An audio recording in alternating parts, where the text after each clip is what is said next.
San Francisco, California, noviembre de 1969. Son las 11:45 de la noche. El aire en el pequeño gimnasio de la calle Geary huele a incienso barato, a madera vieja y a ese sudor rancio que solo se acumula en los lugares donde se entrena de verdad, lejos de los reflectores. No hay cámaras de televisión, no hay reporteros de la revista Black Belt tomando notas en la esquina, no hay público pagando una entrada. De hecho, si alguien hubiera intentado entrar en ese momento, se habría encontrado con una puerta cerrada con doble cerrojo y un silencio que pesaba más que el concreto de las paredes.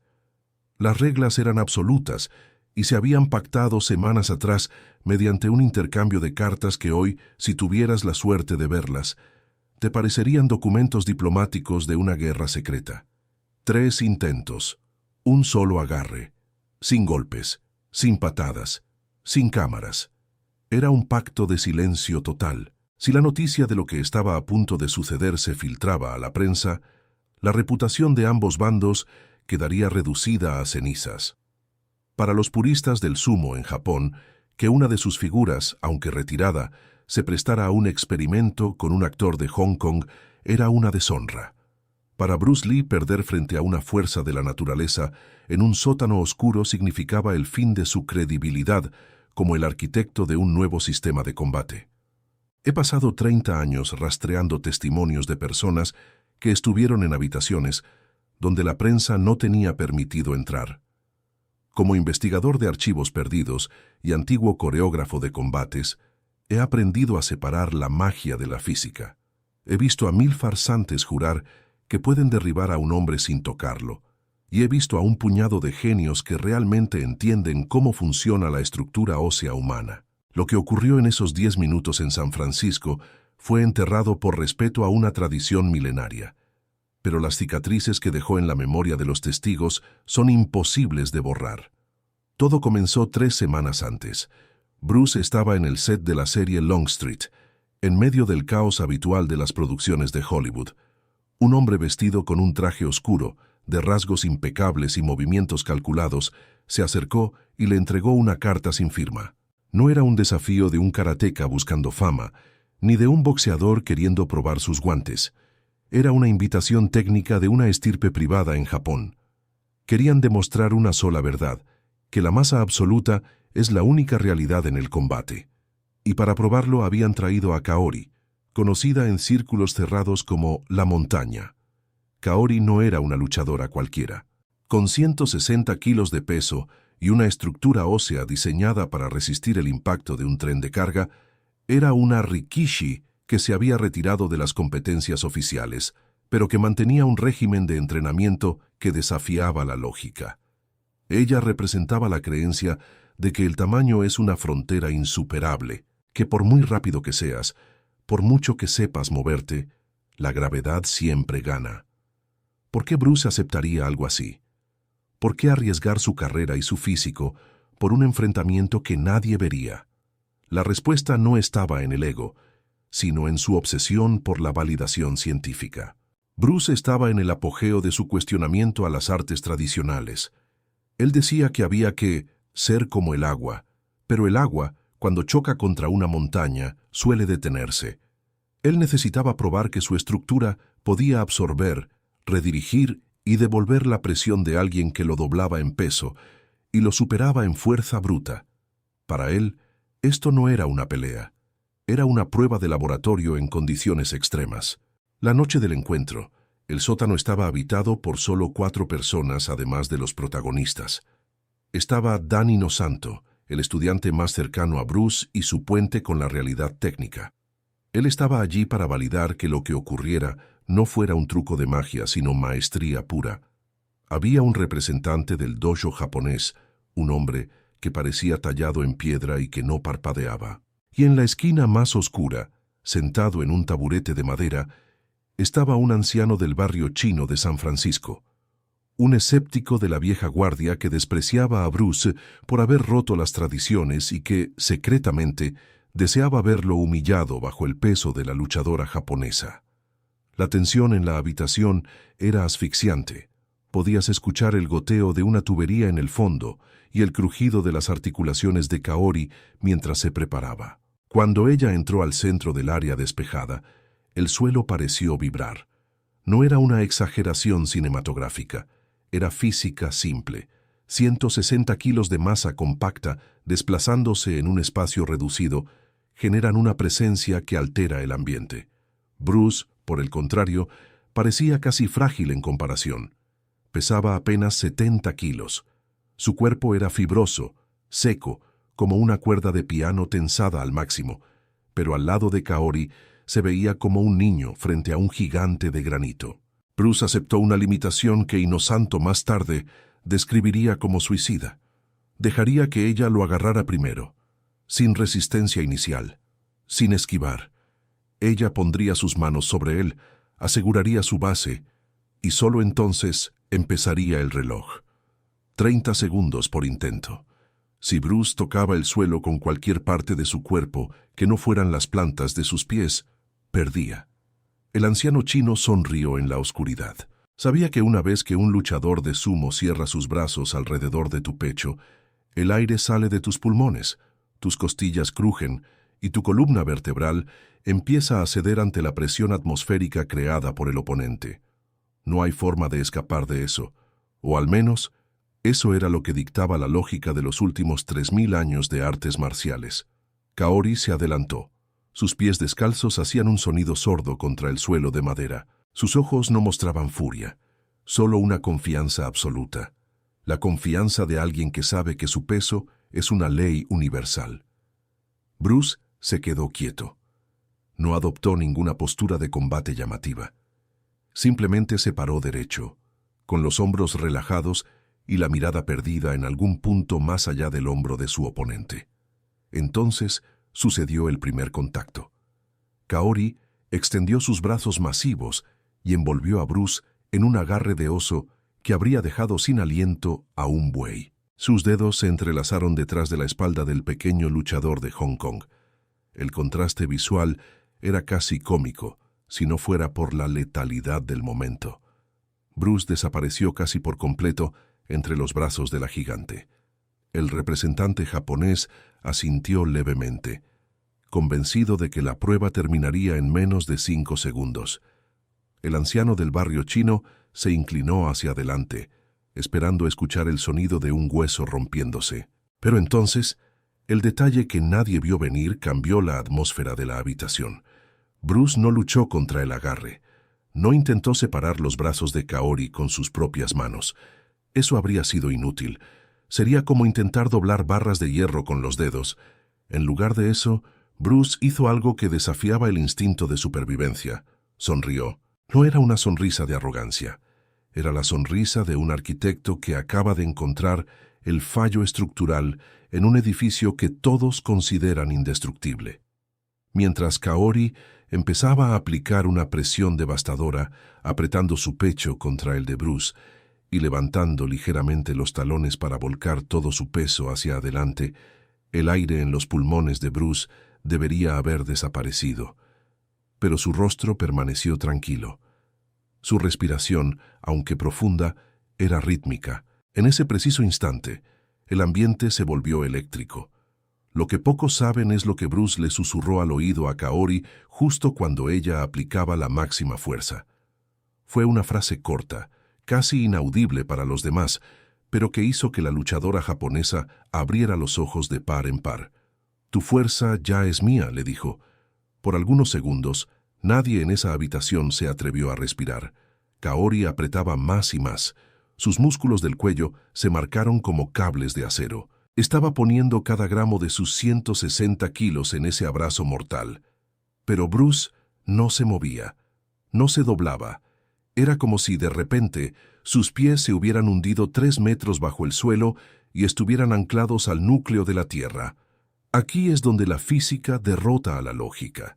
En lugar de empujar hacia afuera para resistir la presión, Bruce colapsó su propio centro de gravedad por 1 milisegundo. Fue un movimiento de cadera de apenas 2 centímetros, casi imperceptible para un ojo no entrenado.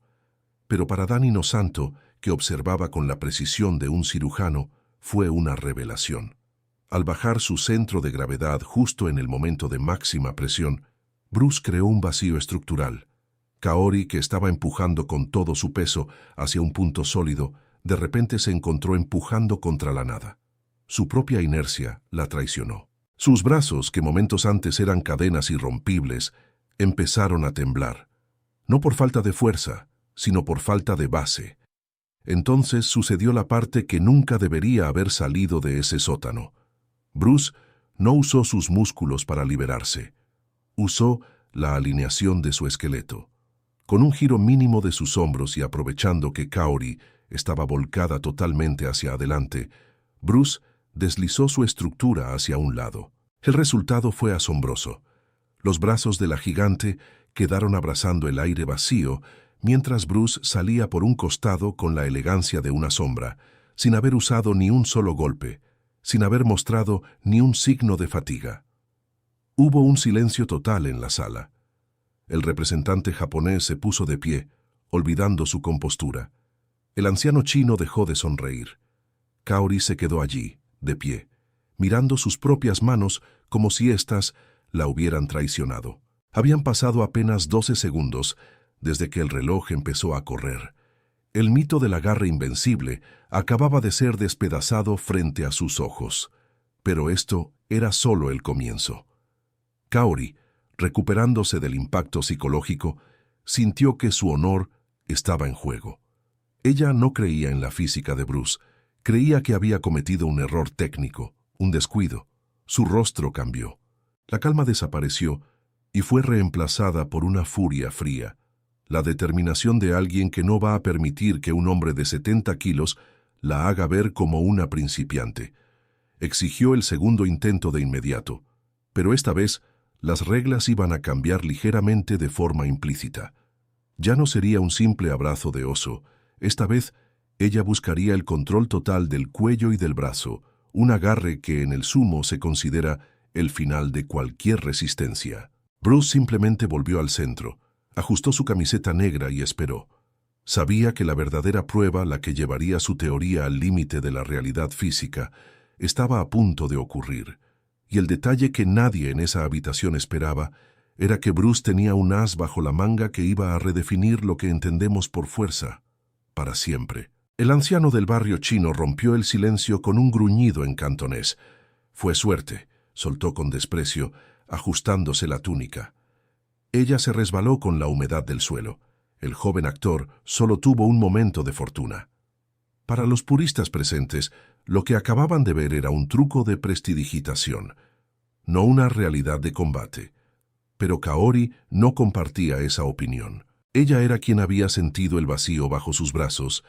Ella era quien, por primera vez en su carrera, había sentido que su propia masa se volvía en su contra. La luchadora japonesa no necesitó que nadie le tradujera las dudas del anciano.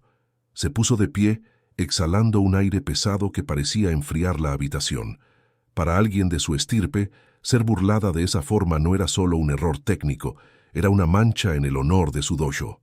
Miró a Bruce con una determinación renovada, una furia fría que reemplazó la curiosidad inicial. Exigió el segundo intento, pero esta vez con un agarre que en el sumo se reserva para someter a los oponentes más tercos. El clinch de cuello y brazo, una posición donde el peso se descarga directamente sobre las vértebras del rival. Bruce simplemente asintió y volvió al centro del área despejada. No se ajustó la postura, no se puso en guardia, se quedó allí, con los brazos colgando a los lados, permitiendo que la gigante de 160 kilos se acercara y cerrara su trampa. Kaori no perdió tiempo. Envolvió la nuca de Bruce con su brazo derecho, un brazo que tenía el diámetro del torso de un hombre promedio, y atrapó el brazo izquierdo de Lee con una fuerza que habría cortado la circulación de cualquiera. El representante japonés se inclinó hacia adelante, convencido de que esta vez no habría escapatoria. Desde esa posición, Kaori solo tenía que volcar su peso hacia adelante para que la columna de Bruce cediera o para que él fuera lanzado contra la pared de ladrillo como si fuera un muñeco de trapo. «Inténtalo de nuevo», susurró Bruce. Su voz Sonaba increíblemente tranquila, casi como si estuviera dando una instrucción en una clase de yoga y no estuviera a punto de ser aplastado por una fuerza de la naturaleza. Fue en ese preciso instante cuando la habitación pareció quedarse sin aire. Kaori puso todo su peso en el empuje. No fue un movimiento gradual, fue una explosión de inercia dirigida hacia un solo punto. Pero lo que sucedió después desafía cualquier explicación tradicional. Bruce no retrocedió ni un milímetro. Sus pies parecían haberse fusionado con la madera vieja del suelo, como si sus raíces llegaran hasta los cimientos del edificio. El secreto no estaba en sus músculos, sino en lo que él llamaba la alineación esquelética. Bruce había colocado su columna y sus piernas de tal forma que la fuerza de Kaori viajaba a través de su cuerpo y se descargaba directamente en la tierra.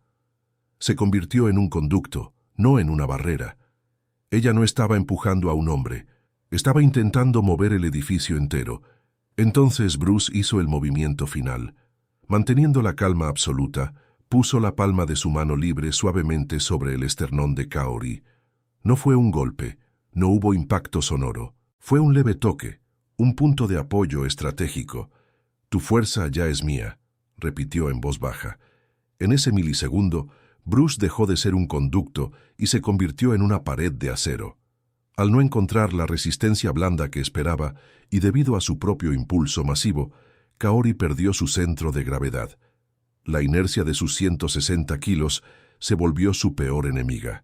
Como si fuera una toma en cámara lenta, los talones de la gigante se despegaron del suelo. La fuerza que ella misma había generado la mandó hacia atrás de forma violenta. 3 pasos pesados. Kaori tuvo que retroceder 3 pasos que hicieron retumbar las tuberías del sótano para no caer de espaldas. El silencio que siguió fue más pesado que la propia luchadora. El anciano del barrio chino se levantó de su taburete, con los ojos bien abiertos. Ya no había burla, solo un respeto nacido del miedo. El representante japonés bajó la cabeza profundamente, un gesto de sumisión que rara vez se le otorgaba a alguien fuera de su círculo. Kaori se quedó quieta, con el pecho agitado, mirando a Bruce. En sus ojos ya no había furia, sino una comprensión profunda. Había entendido que el tamaño es una ilusión cuando el centro de gravedad es una verdad absoluta. Nadie volvió a hablar de esa noche. No hubo registros, ni trofeos, ni menciones en las biografías oficiales. Bruce se despidió con una inclinación de cabeza. Se puso su chaqueta y salió a la fría noche de San Francisco junto a Dan Inosanto. El pacto de silencio se mantuvo por décadas por una razón simple. Para la tradición japonesa, admitir que su máxima fuerza había sido neutralizada por un actor era inaceptable. Y para Bruce, el experimento había sido un éxito.